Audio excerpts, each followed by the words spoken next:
एक राज्य में एक सन्यासी आया और सीधा महल में चला गया। उस सन्यासी की वेशभूषा देखकर राजा के किसी सिपाही ने उसे अंदर जाने से नहीं रोका। वो सन्यासी सीधा राजा के दरबार में चला गया। अचानक राजा ने देखा उसके सामने एक सन्यासी खड़ा है। उन्होंने पूछा, आप कौन हैं और क्या चाहते हैं? सन्यासी बोला, मैं एक आध्यात्मिक गुरु हूँ। मैं प्रवचन देने के लिए दूसरे राज्य जा रहा था, लेकिन दिन ढलने को आया। आज रात मैं आपके महल में ही रुकूंगा। रात बिताने के लिए बस थोड़ी सी जगह चाहता हूँ। सन्यासी की यह बात सुनकर राजा बोला, यह एक राजा का महल है, कोई विश्राम स्थल नहीं। जो आप यहाँ रात में रुकना चाहते हैं, आप बाहर जाइए, वहाँ आपके रहने के लिए कोई न कोई जगह जरूर मिल जाएगी। सन्यासी ने राजा से प्रश्न किया, महाराज, क्या मैं जान सकता हूँ कि आपसे पहले यह महल किसका था? मेरे पिता का था, क्योंकि मुझसे पहले वही राजा थे। उस सन्यासी ने फिर प्रश्न पूछा, तो अब आपके पिताजी कहाँ हैं? राजा बोला, अब वो इस दुनिया में नहीं है, इसलिए तो मैं राजा बना। उस सन्यासी ने राजा से फिर प्रश्न पूछा, आपके पिता से पहले यह महल किसका था? राजा को गुस्सा आ रहा था, लेकिन वो अपने गुस्से को दबा के सन्यासी के सवालों का जवाब देता जा रहा था। राजा ने कहा, मेरे पिता से पहले यह महल मेरे दादाजी का था, और वो भी अब इस दुनिया में नहीं है। तब सन्यासी बोला, ये जगह जो ना कल तुम्हारी थी और ना ही तुम्हारे जाने के बाद यह किसी और की होगी। इस संसार में लोग कुछ ही समय रह पाते हैं और फिर चले जाते हैं। जहाँ हम समय बिताते हैं वही हमारा विश्राम स्थल हो जाता है। ना तुम इसे अपने साथ लेकर जा पाओगे और ना ही कोई और। बताओ राजन, यह महल एक विश्राम स्थल नहीं है तो और क्या है? राजा सन्यासी की बात समझ गया और माफी मांगने लगा।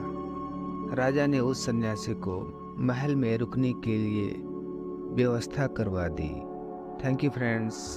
आपको कहानी कैसे लगी कमेंट करके ज़रूर बताइएगा, और चैनल पर नए हैं तो प्लीज़ चैनल को सब्सक्राइब कर बेल आइकन को ज़रूर दबा दीजिएगा, ताकि मेरी आने वाली सभी वीडियो की नोटिफिकेशन सबसे पहले आपको मिले। तो मिलते हैं जल्दी अगले वीडियो में। तब तक के लिए अपना और अपनों का खूब ख्याल रखिए, स्वस्थ रहिए, मस्त रहिए। धन्यवाद। राजा सिद्धार्थ की गजशाला में सैकड़ों हाथी थे। एक दिन चारे को लेकर हाथी आपस में भिड़ गए। उनमें से एक हाथी उत्तेजित होकर गजशाला से भाग निकला। उसके सामने जो भी आया वो उसे कुचलता गया। सैकड़ों पेड़ उखाड़ दिए, घरों को तहस नहस कर डाला, पूरे राज्य में आतंक का माहौल बनाकर रख दिया। महाराज सिद्धार्थ के अनेक महावत और अनेक साथी मिलकर भी उस हाथी को वश में नहीं कर सके। वर्धमान को यह समाचार मिला तो वे आतंकित राज्यवासियों को आश्वस्त किए और स्वयं उस हाथी की खोज में निकल पड़े। प्रजा ने चैन की सांस ली, क्योंकि वर्धमान की शक्तियों पे सभी को भरोसा था। एक स्थान पर हाथी और वर्धमान का सामना हो गया। दूर से हाथी चिंघाड़ता हुआ भीषण वेग से दौड़ा चला आ रहा था, मानो उन्हें कुचल के रख देगा। लेकिन उनके ठीक सामने पहुंचकर ऐसे रुका जैसे किसी गाड़ी को आपातकालीन ब्रेक लगाकर रोक दिया गया हो। महावीर ने उसकी आंखों में झांकते हुए मीठे स्वर में कहा, हे गजराज, शांत हो जाओ। अपने पूर्व जन्म के फलस्वरूप तुम्हें पशु योनि में जन्म लेना पड़ा। इस जन्म में भी तुम हिंसा का त्याग नहीं करोगे तो अगले जन्म में नए नर्क की भीषण पीड़ा सहनी पड़ेगी। अभी समय है, अहिंसा का पालन कर तुम अपने भावी जीवन को सुखमय बना सकते हो। वर्धमान की उस उपदेश ने हाथी की अंतरात्मा पर प्रहार किया। उसके नेत्रों से आंसू बहने लगे। उसने सूंड उठाकर उनका अभिवादन किया और शांत स्वभाव से वो अपनी गौशाला की तरफ लौट गए। एक दिन एक वृक्ष के नीचे महावीर निश्चल खड़े होकर ध्यान कर रहे थे। तभी एक ग्वाला अपनी गायों को लेकर वहां आया और उन्हें संबोधित करते हुए बोला, हे मुनि, मैं गांव में दूध बेचने के लिए जा रहा हूँ। मेरे लौटने तक मेरी गायों का ध्यान रखना। इतना कह के ग्वाला महावीर का जवाब सुने भी नहीं वहां से चला गया। कुछ समय बाद लौटा तो देखा कि महावीर स्वामी ज्यों के त्यों खड़े हैं, लेकिन उसकी गायें वहां नहीं है। उसने पूछा, हे मुनि, मेरे सब पशु कहाँ गए? महावीर ने कोई उत्तर नहीं दिया। इधर उधर ढूंढा, फिर जंगल में गायों को ढूंढने के लिए चला गया और पूरी रात वह अपनी गायों को तलाश करता रहा। इसी बीच गायें चर के लौट आई और महावीर को घेर कर बैठ गई। सुबह थका मांदा ग्वाला लौटा तो गायों को महावीर के सामने देखकर आग बबूला हो गया। उसने सोचा कि इस मुनि ने मुझे तंग करने के लिए मेरी गायों को छुपा रखा था, अभी इसकी खबर लेता हूँ। यह कहकर उसने गायों को बांधने वाली रस्सी अपनी कमर से खोली और महावीर पर वार करने को हुआ। तभी एक दिव्य पुरुष वहां प्रकट होकर उसे रोक लिया। दिव्य पुरुष ने कहा, ठहरो मूर्ख, यह क्या करने जा रहे हो? तुम बिना इनका उत्तर सुने अपनी गाय इनकी रखवाली में छोड़कर चले गए और अब सभी गायें पाकर भी तुम इन्हें दोष दे रहे हो। मूर्ख, ये भावी तीर्थंकर हैं। यह सुनकर ग्वाला महावीर के चरणों में गिर पड़ा और क्षमा याचना करके वहां से चला गया। फ्रेंड्स, महावीर की एक और कहानी सुनिए। पुष्कलावती नामक एक देश के एक घने वन में भीलों की एक बस्ती थी। उसके सरदार का नाम पुरुरवा था और उसकी पत्नी का नाम कालिका था। दोनों पति पत्नी का एक ही काम था, जंगल में वो घात लगाकर बैठ जाते और आते जाते यात्रियों का सामान लूटकर उन्हें मार देते थे।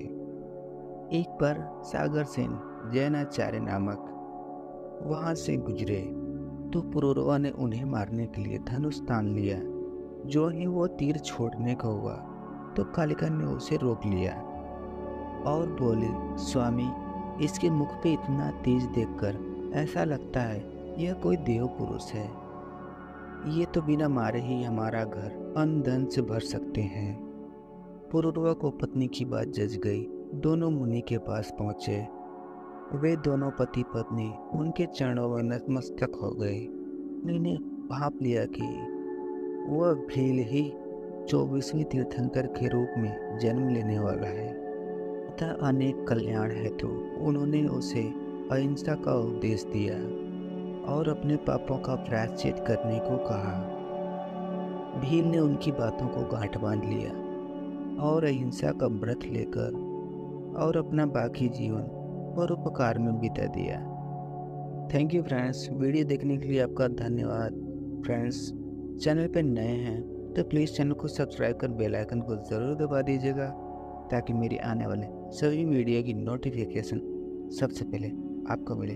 तो मिलते हैं अगली वीडियो में। तब तक के लिए अपना और अपनों का खूब ख्याल रखिए, स्वस्थ रहिए और मस्त रहिए। धन्यवाद।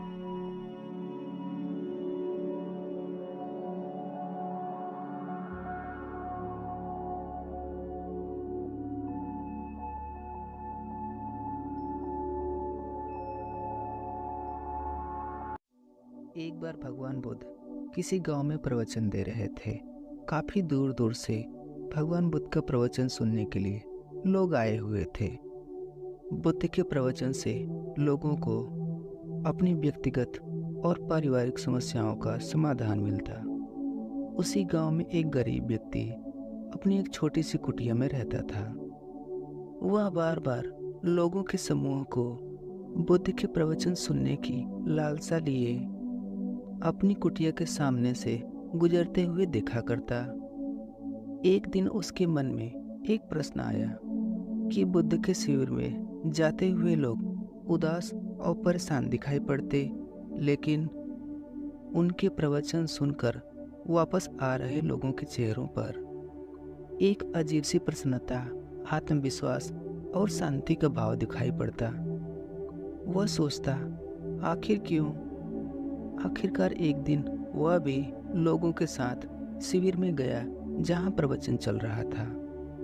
उसने देखा कि प्रवचन समाप्त हो गया है और लोग अपनी समस्याओं और परिस्थितियों को लेकर बुद्ध से मिल रहे हैं। भगवान बुद्ध बड़े ही शांत भाव से उन सभी की समस्याएं सुन कर उन्हें समाधान बता रहे थे। उस गरीब व्यक्ति का भी नंबर आया। उसने बुद्ध से बोला, महात्मन, ईश्वर ने सबको इतनी खुशियां दी, धन दौलत सब कुछ दिया, पर मुझे इतनी गरीबी और दुख क्यों दिए?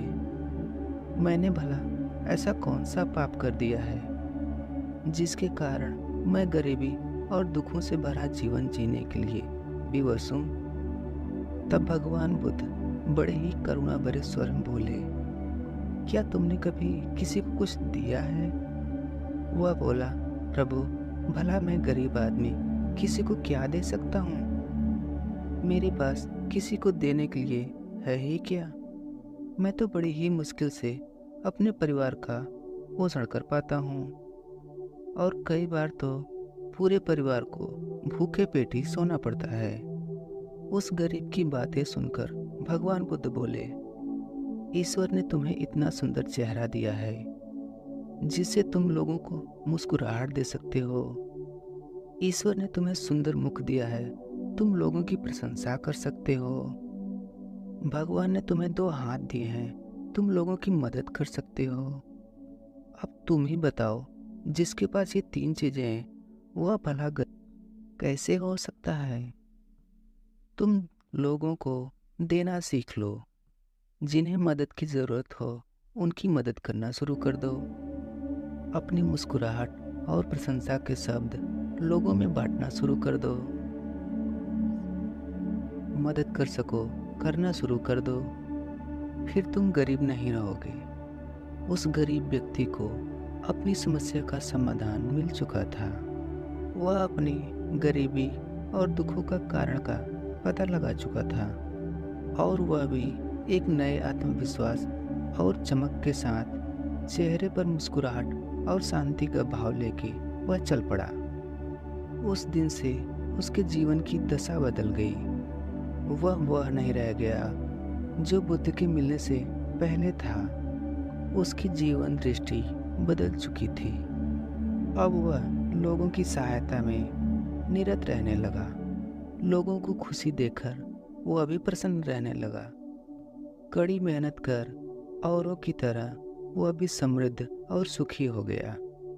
निश्चित ही हम में से हर कोई इसे अपनाकर खुशियाँ पा सकता है। स्वयं के लिए तो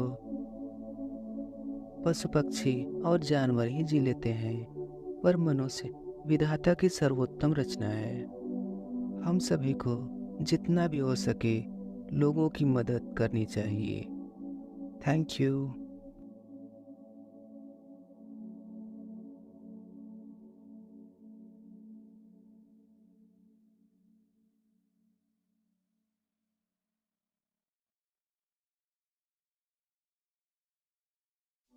एक बार भगवान बुद्ध अपने शिष्यों को उपदेश दे रहे थे। वहाँ एक आदमी आया और बोला, भगवान, जीवन का मूल्य क्या है? भगवान बुद्ध ने उस आदमी को एक पत्थर दिया और कहा, इस पत्थर का मूल्य पता करके आओ, लेकिन ध्यान रखना, इस पत्थर को बेचना नहीं। वह आदमी उस पत्थर को लेकर बाजार में गया। बाजार पहुंचने के बाद वह एक संतरे की दुकान पर जाके बोला, इसकी कीमत क्या है? उस संतरे की दुकान का मालिक चमकीले पत्थर देखकर बोला, 12 संतरे ले जाओ और इस पत्थर को मुझे दे दो।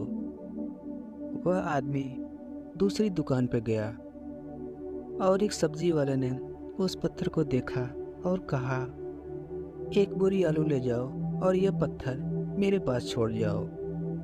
वह आदमी और आगे बढ़ा, एक सोने की दुकान पर गया।